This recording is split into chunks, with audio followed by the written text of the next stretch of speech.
বৈষম্যের ঠাঁই নাই। সামনে একটু ভালো দিবেন আপনারা।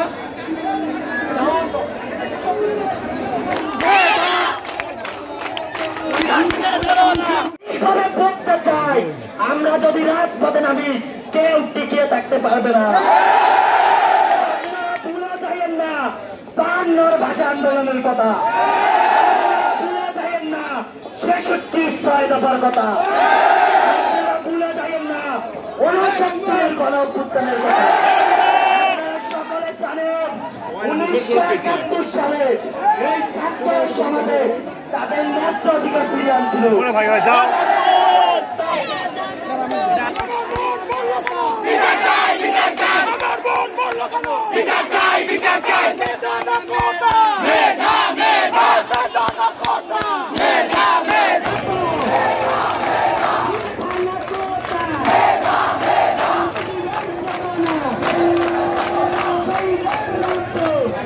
আমরা এখানে বসে থাকতে পাই না, বসে থাকতে পাই না। আজ কেন রক্ত ওই বিশ্ববিদ্যালয়ে উচিত জবাব দিবে এই ছাত্র সমাজ। সংগ্রামী সাথী বন্ধুগণ, আজকে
সরকার কোন দল কোন প্রশাসনের বিরুদ্ধে নয়।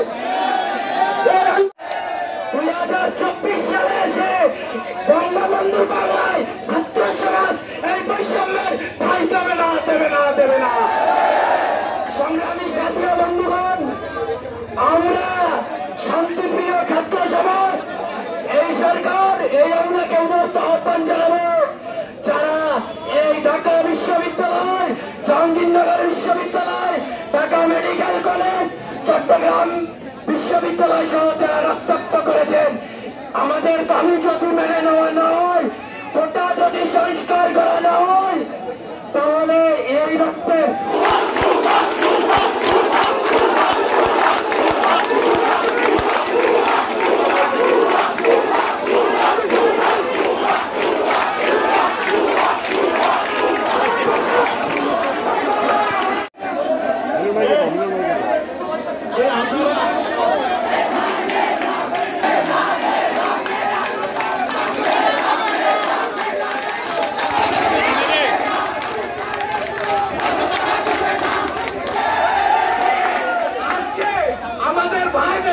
বিশ্ববিদ্যালয়ে রক্ত দিতে হচ্ছে।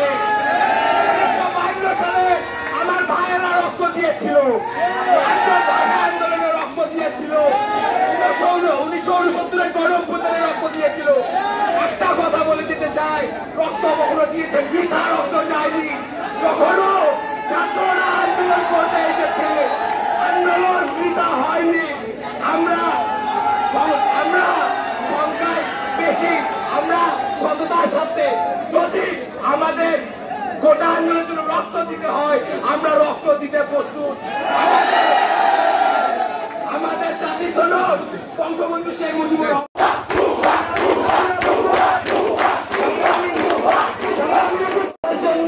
১৯৭১-এর পরে আপনি আমাদের দয়া করে অনুরোধ থেকে আমাদের রাজাকার বানাই দিয়েন না। বঙ্গবন্ধু যেই সোনার বাংলা দেখেছিল, যেই টোকাইদের আপনি রক্তাক্ত করেছেন, সেই টোকাই দিয়া সোনার বাংলাদেশ করা সম্ভব না।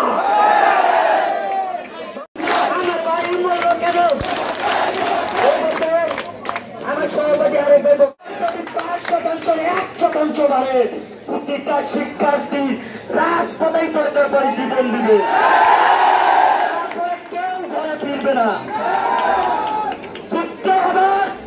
53 বছর হয়ে গেছে, মুক্তিযোদ্ধাদের হার একটিও খুশি পাওয়া যায়। তারা নাকি দেখ কোটা, আরে তাদের ছেলেরা তো এখন বুড়া হয়ে গেছে।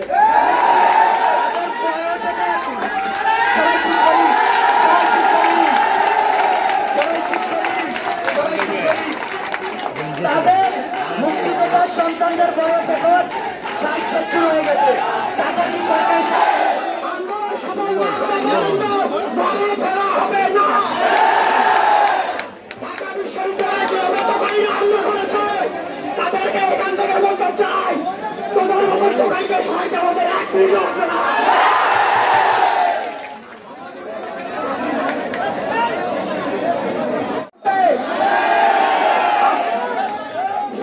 আপনাদের কি 100% করে নাকি?